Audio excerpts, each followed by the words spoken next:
Señoras y señores, gracias por estar nueva vez en la hora con Gregory. En esta ocasión recibo con mucho agrado al consultor y analista Pedro Gago Clérigo. Vamos a conversar sobre situaciones laborales, vamos a hablar de política internacional, de geopolítica. Con él podemos tocar estos temas y estaremos bien orientados. Quisiera inicialmente que iniciáramos, valga la redundancia, la conversación, Pedro, gracias por venir, sobre el Código Laboral de República Dominicana. Trabajas directamente en esos temas, me consta, y quisiera conocer cómo, si ha sido consensuado entre las partes el tema de la reformulación del Código Laboral, de la Ley de Trabajo, llega al Congreso consensuado y no hay forma que nuestro Congreso Nacional pasa 1, 2, 3 legislaturas y es un fiasco, está estancado, ha tenido que detenerse el conocimiento, ahora se va a conversar de nuevo entre las partes. ¿Qué es lo que está sucediendo? Bueno, en primer lugar, lo que está, digamos, estamos en un proceso de adaptación a la realidad actual de una ley que se aprobó en el año 92, ¿no? Eso es lo primero que hay que tener en cuenta. En realidad, hay veces que se olvida que este proyecto de ley es un proyecto de modificación, de actualización a la situación del año 2026 o de los años del siglo actual, porque este proyecto se empezó a discutir en el año 2020, ¿no? De situaciones que ya habían quedado superadas, en tanto en lo que se refiere a derechos y deberes de los trabajadores, como también a situaciones de los empresarios, regulación de cuestiones del contrato laboral e incluso hasta régimen de infracciones y sanciones, ¿no? Es decir, más que nada, yo lo que creo, es decir, yo este proceso me subo a mitad de camino en esta guaguita, no vengo desde el principio, pero observo que era un proceso de pasados 30 años, o sí, más o menos, vamos a redondear, pues los actores sociales entienden que la aplicación de la ley 1692, desde el año 92, ha demostrado una serie de debilidades, o también por otro lado tiene una serie de mejoras que hay que hacerle, y se propusieron ese tema, ¿no? En sí, que yo creo que también un tema con el que quisiera ayudar, más que cuestionar, es que esta reforma no es una reforma estructural del Código de Trabajo. Una reforma estructural es cuando vas al fondo digamos, del tema y intervienes. Y quizás en esa entrada al fondo del tema están aspectos como el tema de la cesantía. Que no ha sido el caso ahora porque el tema de la cesantía no se ha tocado. Claro, en el proceso del año 2020, hasta hace 2 años, el tema de la cesantía nunca se contempló. Yo he visto los diferentes actas, he visto las diferentes propuestas y demás, y ciertamente, aunque el sector empresarial sí planteaba, pero nunca se incorporó a los textos, ni siquiera al primer documento, que es la presentación por el Poder Ejecutivo en el año 2024, por ahí me parece, del proyecto definitivo, pues este es un proyecto que, previa a una negociación de los actores sociales, el famoso pacto tripartito, o la mesa de negociación tripartita, el gobierno del actual presidente Abinader lo asume y lo presenta como proyecto de ley en el Congreso, como entendiendo que era un documento de consenso, o digamos, donde si bien a todos no terminaba de convencer, todos terminaban por entender que, bueno, que lo aceptaban, ¿no? Tal es así que el código, pues, el Código de Trabajo actual tiene 736, 740 artículos, ¿no? Y en este caso se están reformando solamente 176. Y algunos incluso se están reformando palabras, es decir, donde ponía Secretario de Estado de Trabajo, Ministerio de Trabajo. Es decir, que es una modificación, es una actualización, que al día de hoy se piense que es poco lo que se está haciendo. Bueno, pues puede ser, eso ya son criterios, ¿no? Pero primero es que estamos ante una modificación y como tal tenía que haber sido tratada. Pedro. O tiene que ser tratada, claro. ¿Por qué? Y es la búsqueda de una respuesta a mi pregunta anterior. ¿Por qué si llega consensuado el Congreso no lo ha definido? Mucho más cuando el gobierno ha dicho, estamos de acuerdo que la cesantía no se toque. Y si el tema principal fuera de lo acordado, Se sabe que es la tensión que crea ese aspecto. ¿Por qué no se ha aprobado en el Congreso? A tu modo de ver y al análisis que tienes sobre el particular. Bueno, pues sin lugar a dudas, decir ahora mismo en el tema de la cesantía, digamos que hay dos partes. Están de un lado los representantes sindicales que se niegan a que se toque ese tema, no a que se discuta, es que se toque el tema. El gobierno, en principio, está diciendo que está de acuerdo en que ese tema no se toque, pero sin embargo está el sector empresarial considerando que es una razón de mucho peso, incluso hasta para bloquear la aprobación de esta modificación, el que se tome. Ese es un poquito el escenario que hay y donde las diferentes partes están jugando. Por un lado, los empresarios siguen forzando el que se considere este tema. Por otro lado, los trabajadores dicen que no se toque y el gobierno, pues bueno, también tiene una posición de árbitro, ¿no? Pero en principio entiende que la cesantía no debe incluirse, ¿no? No es que, ojo, no quiere decir que no se pueda abrir un foro paralelo para tocar este tema, ¿no? Pero yo ahí vuelvo a decir, y es lo que quiero un poquito que quedar claro, mi posición.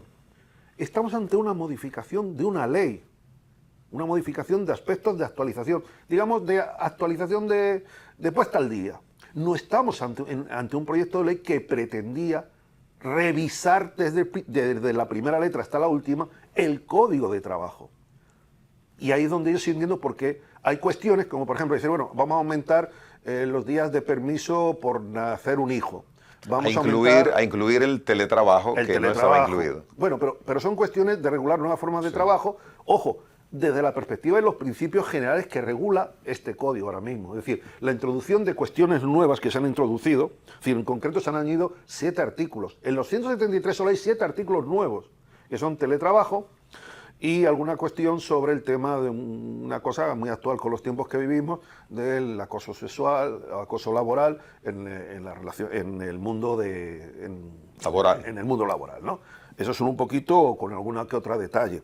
Lo demás todo es, muchos de los cambios que estoy observando es tratar de corregir disfunciones que se estaban generando por la aplicación tal cual la ley al día de hoy. Como por ejemplo el caso de los embargos que se producían, el caso también de... las acciones de fin de semana de algunos abogados. Bueno, el tema, efectivamente, todas esas, digamos, sobre todo en el mundo, fíjate, no en el mundo de las relaciones laborales, sino en el mundo de los procesos laborales, que es otra cosa distinta. Es decir, el Código de Trabajo tiene básicamente 3 partes ahora mismo. Por un lado, es curioso, pero este código es, digamos, la ley que da organización al Ministerio de Trabajo, viene incluido al final en los artículos de la mitad para atrás, ¿no? La organización del Ministerio de Trabajo, pero básicamente es, por un lado, regula las relaciones de trabajo, es decir, cómo se tienen que hacer los contratos, derechos y deberes, obligaciones de trabajadores y empleadores, y por otro lado regula lo que se llama la justicia laboral, la jurisdicción laboral, ¿no?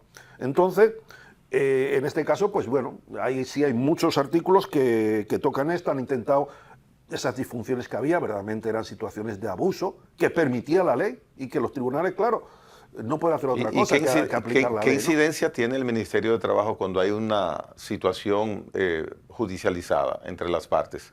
No, ahí no entra. No entra. No, es decir, el Ministerio de Trabajo lo que tiene es la administración que regula y vela porque el código se cumpla, especialmente en lo que es las relaciones entre trabajador y empleado. Ahora, que cuando hay una discrepancia entre empleador y empleado, eso se resuelve pues como se resuelve en otros órdenes de la vida, ante los tribunales. La administración no puede ser juez, no. La función de administrar, incluso en el mundo laboral, no significa impartir justicia, es administrar y velar a través de los servicios de inspección del Ministerio porque se cumpla lo que está escrito en el Código de Trabajo, ¿no? Entonces, al no estar incluida la cesantía, que es un tema vital sobre todo para los empleados, los ajustes que se han hecho a la ley de trabajo son básicamente para actualizar a los tiempos. Sí. Una ley que ya tiene más de 30 años. Viendo las modificaciones que se recogen, y de por sí no se está discutiendo esa parte de la modificación del Código Laboral.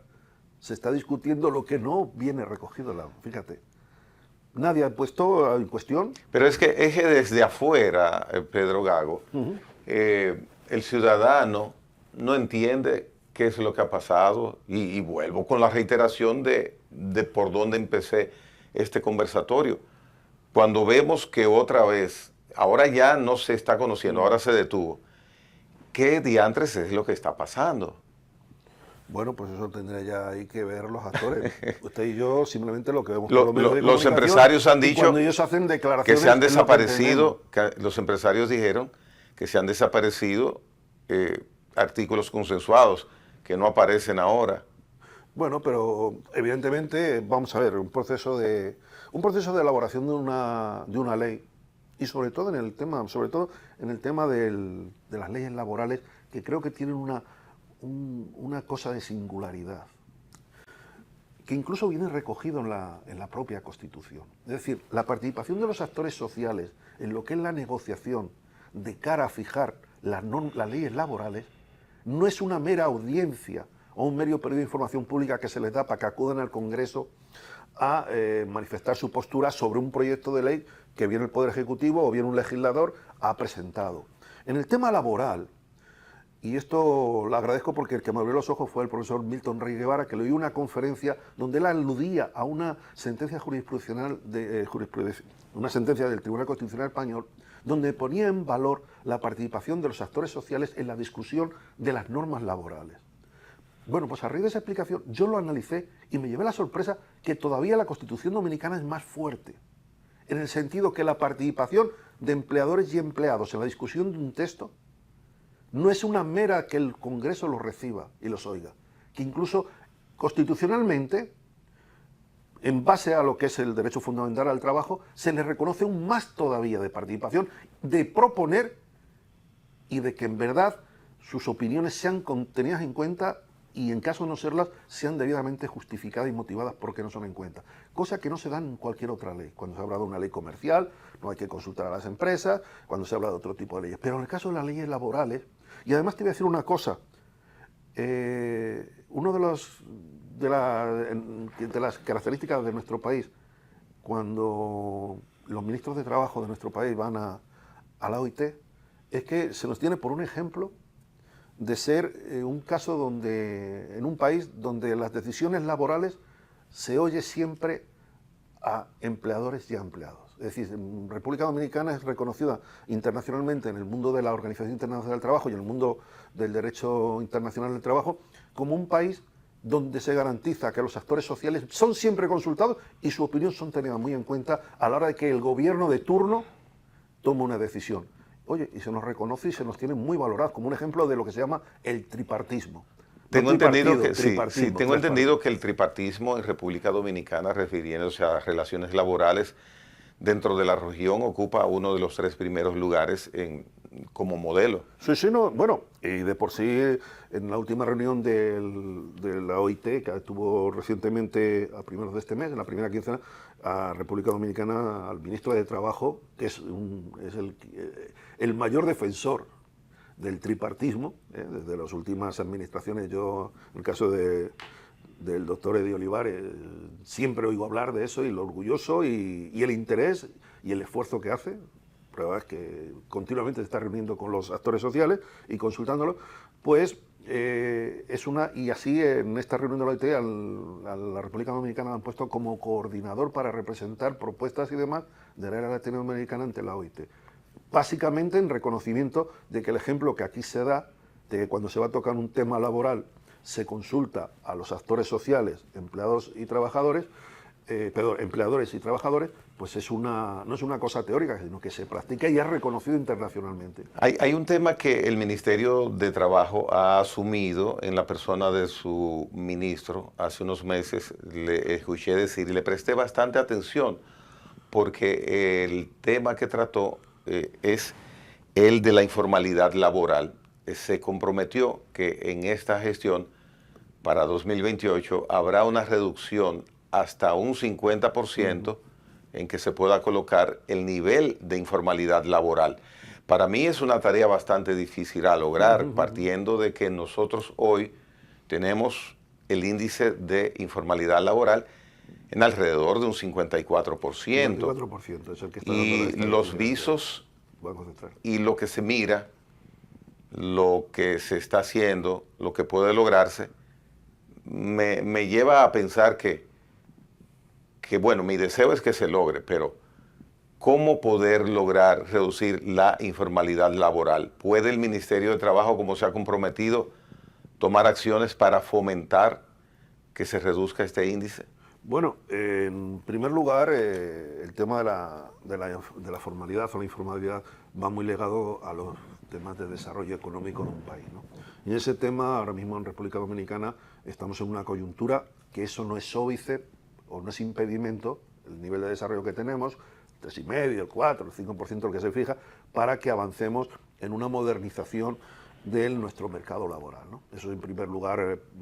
Por otro lado, no es ya solo el ministro de Trabajo, sino que el nuevo presidente del gobierno, entre las 6 metas de su gobierno de cara aquí al 28, es que el país llegue al menos a un 50% a un equilibrado, ¿no? No es sencillo, no es una cosa fácil, porque hay todo un tema de estructuras laborales, de estructuras económicas, e incluso de cultura y de tradición. Hay gente que está en la informalidad, por incluso ellos estar equivocados, les está dañando la informalidad, porque el que está en la informalidad está al margen del sistema, tiene problemas incluso para justificar sus ingresos si le va muy bien, porque una persona que de buena primera maneja muchos cuartos, pues lo primero que dice, todo el mundo decimos que nadie se hace rico trabajando, ¿no? Entonces, ¿cómo es posible que un señor algo está haciendo raro, ¿no? Y más en la zona geográfica donde nos encontramos, ¿no? Con los vecinos que tenemos y los productos raros que desgraciadamente pasan por aquí también. Eso por un lado.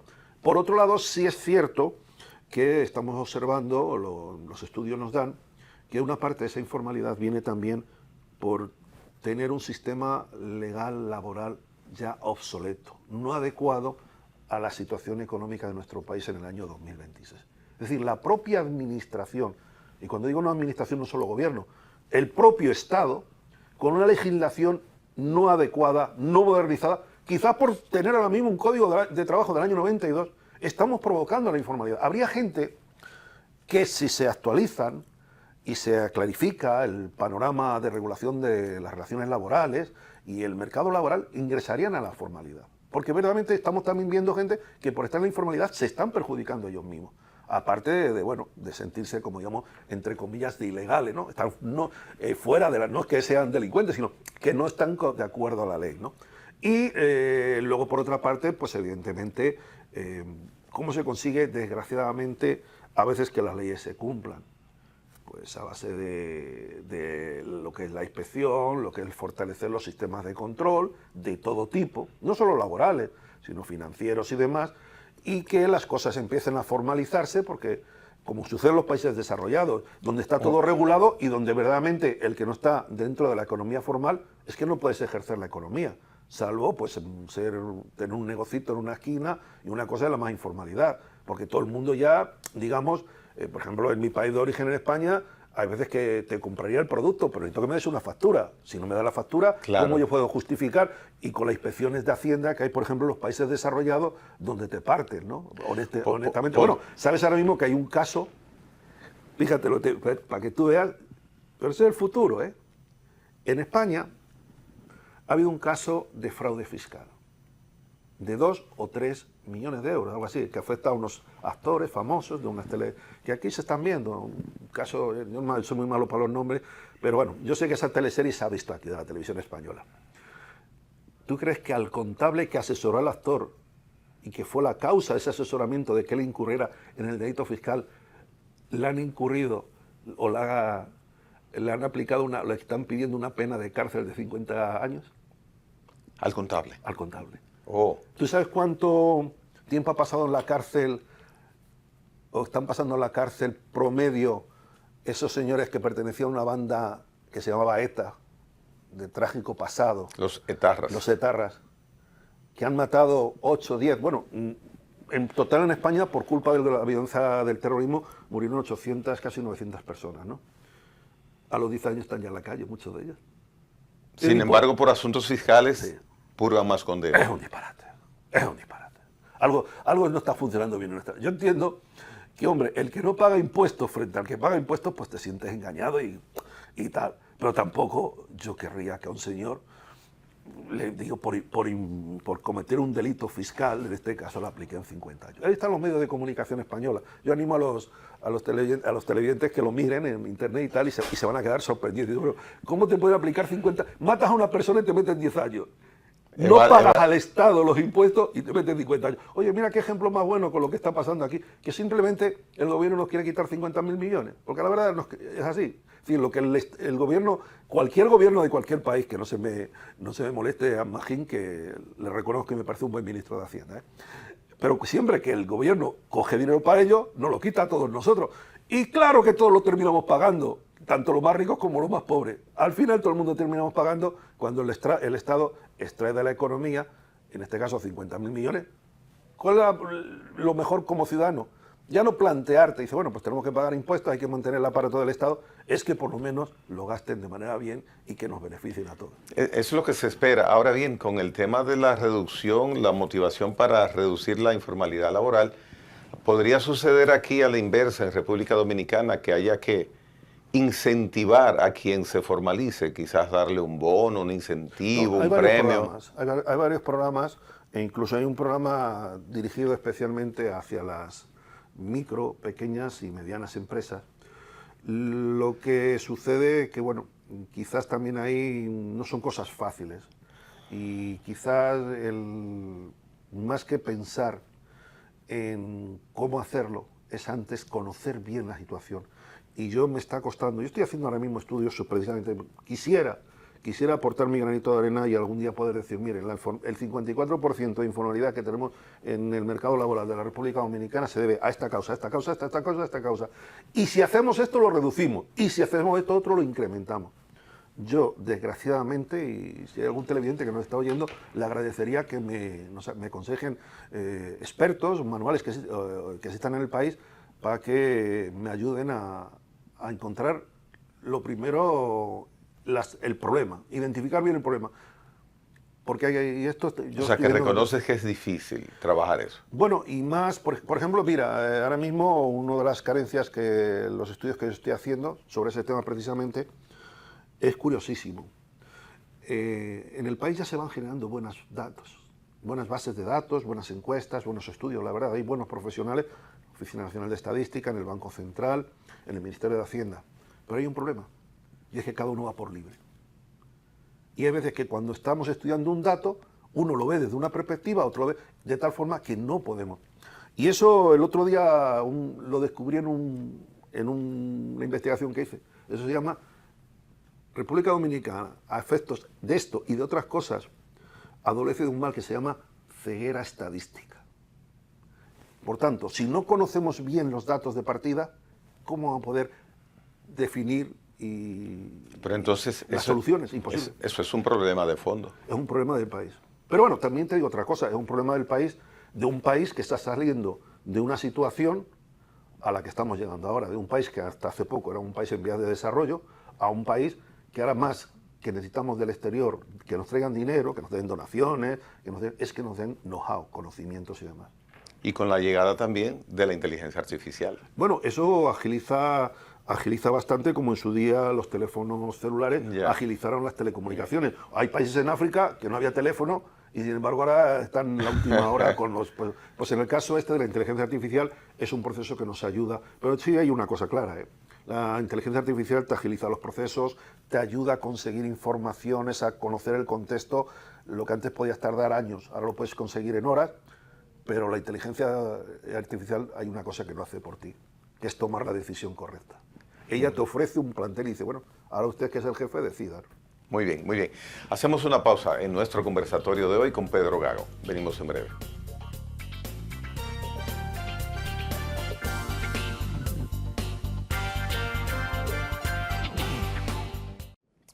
Recuerden, amables televidentes, que si se suscribe a nuestro canal de YouTube, La Hora con Gregory RD, puede observar y disfrutar cualquiera de nuestros invitados, los conversatorios que tenemos con ellos, en el momento que usted lo decida. Busque en su dispositivo móvil, en su tablet o en su PC, en YouTube, La Hora con Gregory RD, y en la campanita se suscribe. La Hora con Gregory RD nuestro canal de YouTube. Ya somos más de 5.000 que estamos en La Hora con Gregory RD. Sea usted el próximo.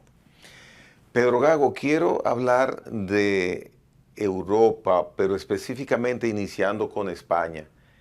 España, yo no me atrevería a decir que socialmente está involucionando, pero están ocurriendo algunos ejemplos que dan que pensar que esa sociedad tiene problemas nodales. La inmigración, la política no anda en sus mejores.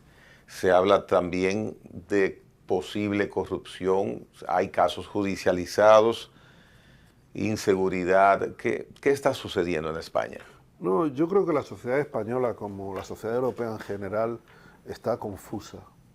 Es decir, ahora mismo Europa está viviendo unas situaciones que nunca se habían planteado. Empezando por el envejecimiento de su población autóctona, de los europeos. También, digamos, la sociedad del bienestar ha llevado a un siendo buena, los avances sociales que se han logrado allí, pero por otro lado han llegado a una comodidad y están llegando a generar ya una nueva clase social, que es aquella que está dispuesta a vivir de las ayudas sociales. Que no tiene otro más, vivo tranquilamente, no trabajo y tal. Entonces se está produciendo también un cierto quitar incentivos al mérito. En una sociedad donde se cuestiona que aquel que mejor lo que hace, aquel que está mejor preparado, el que más aporta, tiene derecho a, digamos, llevarse la mejor parte, no con ello permitiendo la degradación del resto, no decir no quitándolo, pero sí decir reconocérselo, valorárselo y darle esa situación, pues está condenada al final a que la gente, pues olímpicamente, como está pasando, pues no se preocupe ya, dice, bueno, ¿qué más me da? ¿No? Si aquí lo que es vivir, en una sociedad donde tienes garantizado más o menos una cierta atención a la salud, que no es tan buena como se está diciendo, también os digo porque están entrando... Pero tiene buena fama el sistema de seguridad social y de pensiones español. Sí, pero en España el que quiere una atención médica de primera calidad, buena, se está yendo ya al sector privado. Es decir, no sé si lo habréis oído lo que son las listas de espera. Las listas de espera es que a ti vas tú al médico, te detectan un cáncer, te dice vuelva dentro de 4 meses al especialista. Está sucediendo como en otros países desarrollados. Sí, porque... Por ejemplo, Estados Unidos y Canadá. Bueno, porque también sabe, y por ejemplo, el tema ahora mismo, por ejemplo, yo ayer hablaba con una joven profesional de aquí, y yo le digo, aquí tú todavía tienes oportunidad de poder adquirir una vivienda. Trabajas, en España ahora mismo un joven profesional no tiene ninguna posibilidad de adquirir una vivienda. Las viviendas están en unos niveles inalcanzables, la renta está muy alta en cualquier lugar de España. Sí, pero ¿A qué se debe? No, pues es muy sencillo. Ajá. Es decir, los países, un país va creciendo con su población, como ha pasado con España hasta los años 2010, ajustándose, pues bueno, la población crece, se van construyendo viviendas, hay una dinámica, pero en un mercado, que al fin y al cabo los mercados son limitados, que está preparado para un país de 42 millones de personas, que es el que podría haber, o 45 podría haber en el año 2010, tú de buenas a primeras metes 5 o 6 millones de personas, esas personas lo primero que van a decir, ¿dónde me alojo? Empiezan a competir con los 45 que había, en un mercado que está creciendo y construyendo vivienda, pues conforme a una estadística que los constructores lo saben. Es decir, los constructores no son ningunos locos, aparte de que están allá, pero van sí tomando en cuenta de que hay un crecimiento de la población con un ritmo, pero si tú rompes ese crecimiento, de una primera se produce, digamos, la escasez del bien. Y cuando hay la escasez del bien en una sociedad de mercado como el nuestro, aunque esté controlado, pues viene la carencia. Entonces ha pasado eso por un lado. ¿Qué es lo que sucede también? Que es otra. Dicen, bueno, los emigrantes vienen a España a pagar las pensiones de los españoles, porque los españoles están envejeciendo, pero claro, sí es cierto, y sobre todo la inmigración dominicana tiene de todo, y hay muy buenos profesionales dominicanos que están trabajando y aportando a la sociedad española. Entre ellos posiblemente hasta mi hijo, que ahora mismo se está preparando y en una universidad, ¿no? Pero no todo el mundo es así. Yo conozco el caso de una persona, y me alegro por ella, con un problema de diabetes, que aquí cada 2 por 3 estaba a punto de morirse, consiguió su machetico para entrar en España, y desde el primer día tenía un tratamiento que ahora mismo esa persona tiene la mejor salud que tenía en su vida. Pues tú imagínate que llega mucha gente a demandar unos servicios sociales que estaban previstos en principio para 42, 45 millones de personas, y metes 3 o 4 todavía más pobres, que es que es otra de las cosas que se está observando ahora, que como está viniendo gente sin estudios, sin preparación, verdaderamente huyendo del hambre de sus países, pues están entrando en el sistema de servicios sociales y están cuestionando las ayudas sociales a los propios españoles, con lo cual ya se está empezando a dar que hay que hacer un reparto de viviendas públicas, y cuando ven la lista, de 100, hay listas que yo he visto, también puede ser por internet, exageración, pero es cierto que se está dando, pues más de la mitad ya no son españoles. Es decir, le están compitiendo a los pobres españoles. Es decir, por eso, fíjate, los mayores votantes ahora mismo de partidos, curioso, y lo voy a decir así porque es como la gente lo va a entender, de extrema derecha en España, están empezando a ser personas que hasta hace unos años votaban a la izquierda. Porque verdaderamente el impacto más grande de la inmigración que está habiendo en países como España se está viendo en los barrios populares. Y el emigrante que viene pidiendo ayudas entra en competición y a repartir las ayudas que hasta ese momento estaba recibiendo el español pobre. ¿Qué es lo que están haciendo? El español pobre, no, que se lo lleven porque me están quitando a mí lo mío. Y entonces es la verdad que, en el fondo, yo cuando lo estoy viendo desde aquí, afortunadamente, es que no, y cuando oigo hablar de políticos españoles que dicen por aquí, se les ocurre una cosa, otra, creo que el mayor problema que tiene la misma sociedad es como la española, la francesa, la holandesa, la alemana, es que no están preparados para lidiar con este problema y no saben la solución. Porque por un lado necesitan emigración para mantener el estatus, tanto industrial, de servicios que viene prestando Europa, pero por otro lado no pueden hacerse cargo de todos los pobres del mundo como está pasando, porque la verdad que incluso ahora ante las dificultades que ofrece Estados Unidos para ingresar, pues cualquier emigrante que está en una situación muy mala en su país, sabe que si logra pasar la frontera de Alemania, de España o de Francia, al día siguiente tiene un médico, tiene un hospital, le dan los bancos de comida, le dan de comer, y ya está. Bueno, hay ahora mismo emigrantes en España que con 3 o 4 hijos no trabajan y te reciben ayudas sociales por un valor superior a 130.000 pesos mensuales.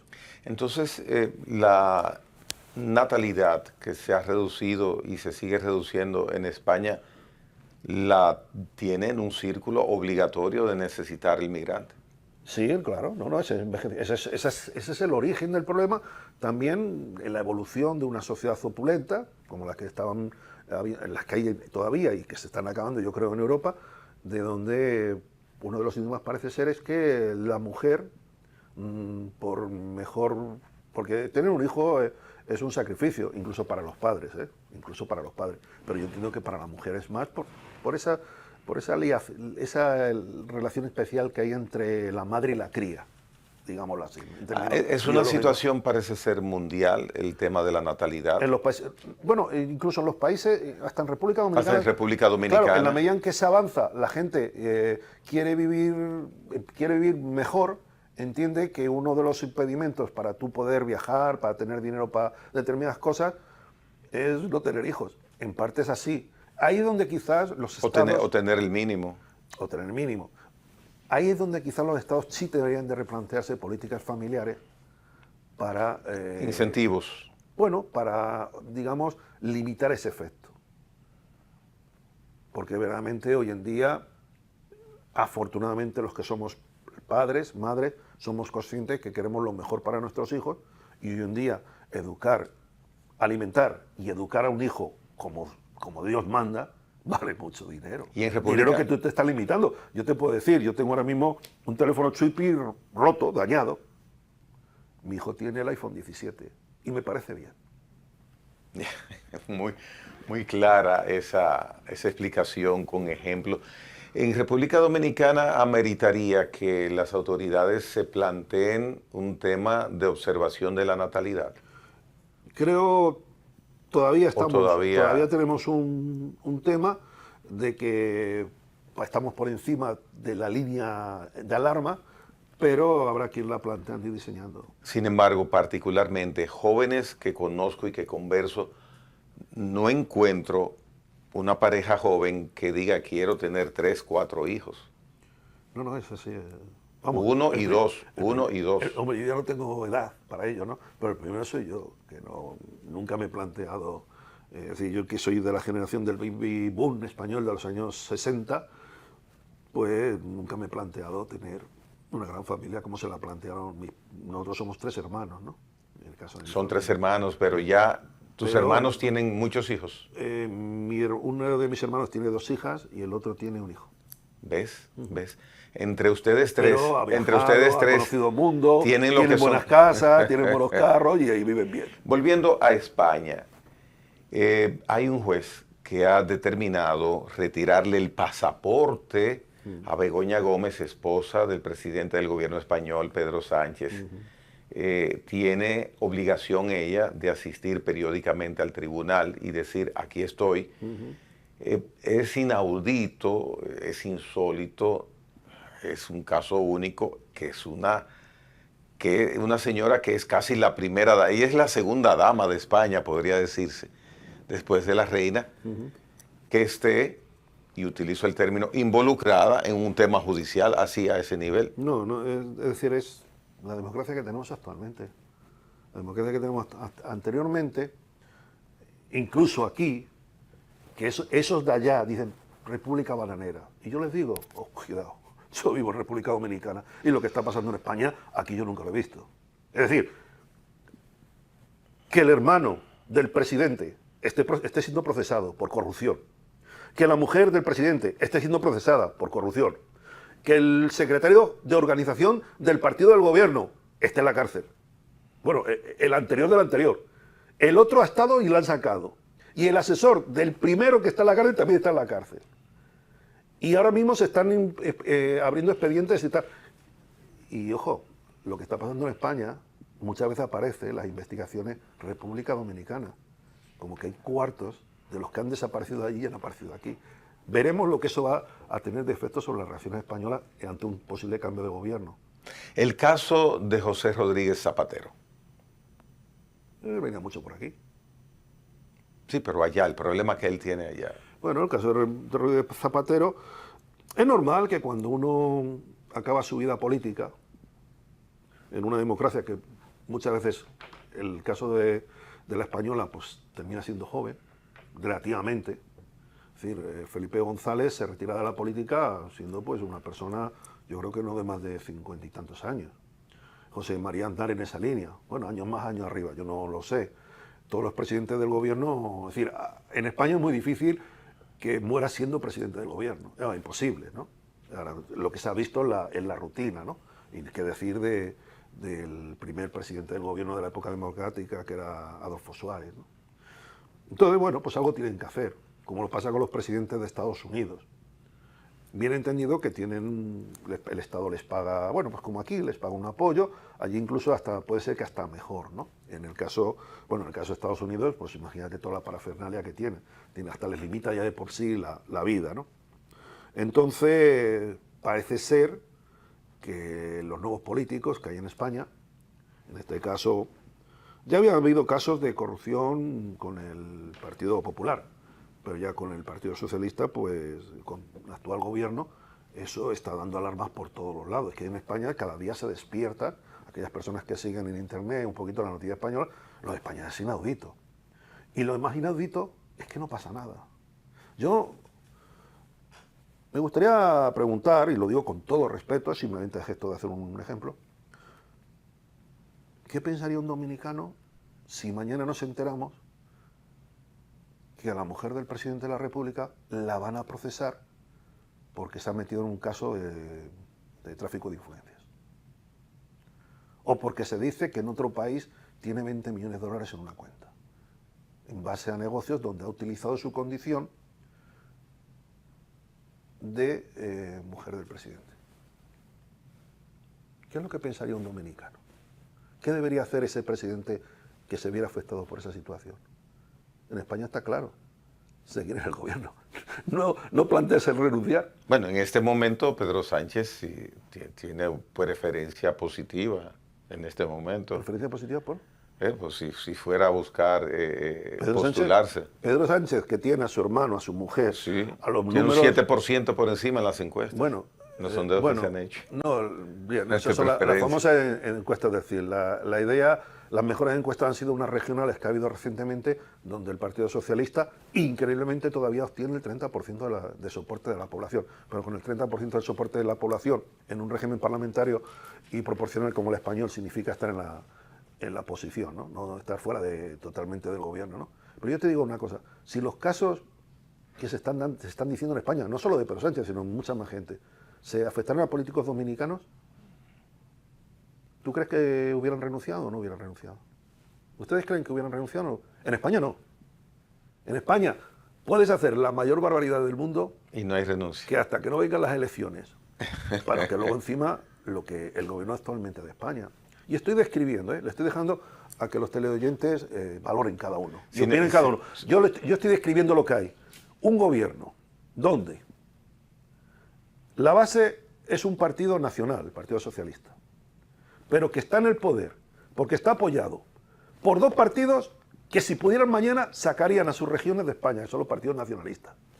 Y encima, por uno de ellos, que hasta hace 15 años apoyaba al grupo terrorista etarra. Y dirigentes de ellos están en instituciones que eran etarras confesos. Es decir, el famoso partido de los etarras, o de los esetarras, o como quieran, yo llame, el famoso Bildu, su máximo líder actual fue condenado por terrorismo. Está apoyado por un tipo que está... Es decir, Pedro Sánchez ahora mismo debe su presidencia del gobierno a un señor que está fuera de España porque le persigue la justicia española, que es el líder de un partido nacionalista catalán. Lo más vergonzoso posible que se puede ser en política representan a esa gente, ¿no? Bien, está apoyado. Si ese señor dijera a sus 8 o 9 diputados que tiene, no le vote, pero bueno, pues está apoyando lo de bien. Se dice, es un gobierno Frankenstein. Y ya por último, los 4 comunistas que todavía quedan en España también le apoyan a Pedro Sánchez. Eso es un ejemplo de democracia. ¿Qué imagen tiene Felipe González hoy día? Bueno, todos ellos están unidos porque cuanto peor les vaya a España, vamos, mejor les va a ellos. Y es así. Si los nacionalistas ahora mismo lo dicen, no es que lo dice Pedro Gago aquí. Dice, bueno, es que Pedro, yo sé que algunos de los que me están diciendo, eso es un facha que ha venido a España. Bueno, me da lo mismo. Es que lo dicen ellos, que prefieren al actual gobierno a que gobierne el Partido Popular, por ejemplo. Es decir, como diciendo, más vale lo malo conocido que lo bueno por conocer. Pues ese dicho se está aplicando ahora mismo en la política española. Pero claro, a unos niveles ya que te queda, dice, bueno, pero en España, ¿qué se puede hacer ya? ¿Qué se puede hacer ya? Bueno, oye, el fiscal general del Estado, ríete, que aquí consideramos que hemos logrado un avance con que ya el presidente no lo elija. En España lo elige. Bueno, pues el penúltimo que eligió Pedro Sánchez, destituido no solo como fiscal general del Estado, sino como fiscal, porque le imputaron un caso de precisamente incurrir en un grave delito, que fue difundir en un proceso información sobre un particular. Oye, hasta eso, en España hasta los fiscales están en la cárcel y no pasa nada. Yo lo tengo claro, no quiero volver allí, no. Felipe González. No te puedo decir de Felipe González. Yo lo conocí, lo soporté cuando gobernó. Digo, soporté que vivía en España y estuve viviendo en España hasta el año 2000. Y bueno, tiene sus claros oscuros. Un gran político, pero es que quien conoce la historia del Partido Socialista sabe lo que pueden dar los socialistas. ¿El Zapatero saldrá bien librado de su situación jurídica? Bueno, a Zapatero no es que solo tenga problemas en España, es que según todo lo que se corre por ahí, el primero que le quiere meter mano es Trump. Porque Zapatero ha sido el mayor propagandista del régimen venezolano. Oye, es que eso es el mayor defensor a nivel mundial e intermediario. Y ya cuando no pudo conseguir ya más cual, porque lo de Venezuela se le fue, cuando se llevaron al amigo Maduro para Manhattan, ¿no? ¿Tú sabes ahora quién defiende? Los intereses de China en Europa. Coño. Es que el tipo, como dicen, sale de Guatemala y se mete en Guatepeor, pensando que no todo se va a saber. Hoy en día todo se termina sabiendo. Ya. Pero cuando analizas la situación que vive España, siendo parte importante de Europa, el problema de la natalidad en los países europeos, el Reino Unido acaba de renunciar hace prácticamente horas el primer ministro. Ah, no lo sabía, ¿no? Sí, sí, ha renunciado cerca de 2 años y se espera ahora la designación de un nuevo primer ministro. Posiblemente elecciones, yo creo que va a Podría ser. y va a ganar el contrario, un partido que precisamente fue el que impuso el Brexit, la salida de Inglaterra, Ya. de Gran Bretaña, de la Unión Europea, precisamente para solucionar el problema por el que este hombre acaba de dimitir. Ya, esa independencia que tiene Reino Unido, ¿piensas que le ha favorecido? Y esto es un tema de geopolítica europea. La salida del Reino Unido fue más que nada precisamente para romper las políticas, sobre todo migratorias, de la Unión Europea en aquel momento. Ahora Europa acaba de adoptar un acuerdo también, van a crear campos en países terceros donde van, es decir, tienen a una persona de un país africano y su país africano de origen no le quiere recibir. Bueno, pues se van a crear establecimientos en otros países donde le van a deportar en espera de que el país africano lo quiera recibir. Pero los van a sacar. Eso es lo último que se aprobó la semana pasada en Europa. Que ya la primera ministra italiana estaba intentando hacer algo, me parece que creando en Albania, un país que hay en Europa, en la zona de los Balcanes, ¿no? Porque verdaderamente el problema de la inmigración se está complicando, pero no se está complicando como podría ser el caso que se da por aquí, por esta zona, con Estados Unidos. Es que el problema de la inmigración en Europa no es el que haya esa migración que está habiendo tan masiva y tan eso, sino que encima mayor parte de ellos son musulmanes. Y el musulmán, el dominicano va a Europa, va a Estados Unidos y al final se aclimata, se adapta. El latino igual, el argentino, el chileno, tal, van y ¿Y el musulmán? No. Es más, ya están, por ejemplo, planteando y exigiendo que en países europeos en determinadas zonas se aplique la ley la Sharia y cosas de ese tipo. O entienden como normal una cosa que a mí me estremece, que es ver a las mujeres de arriba abajo, debajo de un velo. De un velo, bueno, de un velo. Yo que lo he visto y he tenido, recientemente, a mí me estremecía. Yo hablar a una mujer, como en ese momento ibas al hotel y hablabas y veías allá un fantasma. Un fantasma vestido de negro. Oye, a mí no estás preparado. Lo ves por la televisión, no lo puedes ver, pero cuando ya tienes que tratar con esa persona, ¿no? No estás preparado, como occidental no estás preparado para ese tema. Bueno, pues ellos están intentando, bueno, incluso, oye, en España quieren prohibir el jamón, imagínate. Si hay una marca país en España que es el jamón serrano, vamos, el jamón pata negra, famosa, ¿no? Pues los musulmanes quieren que sí. Pero ejerzan el derecho que le da la Constitución y depórtenlos. No, mire, es que hay una cosa que quizás hayamos que entender.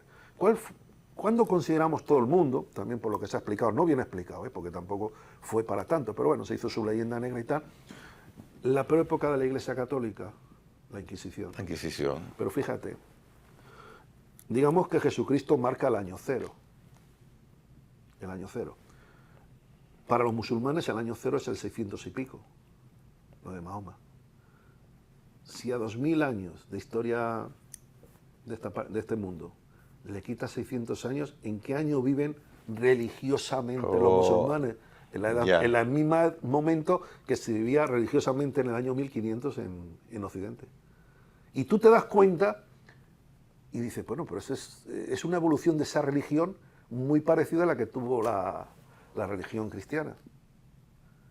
Y es verdad, el musulmán ahora mismo, si lo comparas con la religión católica, la cristiana, vamos, están viviendo en la Edad Media, 600 años detrás de nosotros. Yo espero que dentro de 600 años evolucionen. Pero ese fundamentalismo que tienen ellos es muy parecido al que había en aquel momento en la religión cristiana en el año 1400, 1500. ¿No ves cómo las cuentas? Si es que la Tierra es redonda, el universo parece que es redondo, y siempre dar vueltas para volver al mismo sitio, ¿no? Bien, agradezco mucho, Pedro Gago, tu presencia acá en La Hora con Gregory. Hemos tocado temas importantes y esta reflexión sobre la situación en tu país de origen, tu país natal, España, que está tan cerca de nosotros por todas las razones del mundo y mucho más cuando en la rueda del tiempo tantos dominicanos ahora viven allá Y más en ahora, España. ahora mismo les han dado residencia a muchos de los que hasta el otro día estaban ilegales. Sí, porque hay una anuencia de 500.000 personas Sí, regularizadas. por una parte se han beneficiado los dominicanos, afortunadamente, en ese tema. Creo que con todo el derecho y por el bien de la sociedad española. Pero hay otra gente que está viniendo de otros lados que está creando unos problemas de inseguridad y incluso de atraso en el tema del avance de los derechos de la mujer, ¿no? Yo sí quisiera añadir una última cosa del primer tema que hablamos, ¿no? Si me permiten un consejo, de verdad, totalmente desinteresado. Vamos a probar lo que está, tal como está ahora mismo, con algunos cambiecitos y tal, el Código Laboral. Y abramos inmediatamente una mesa tripartita para discutir lo que haga falta. Y entre ellos, por supuesto, la cesantía. Muy bien, muy buena sugerencia. Pedro Gago Clérigo ha estado con nosotros hoy día. Hasta la próxima.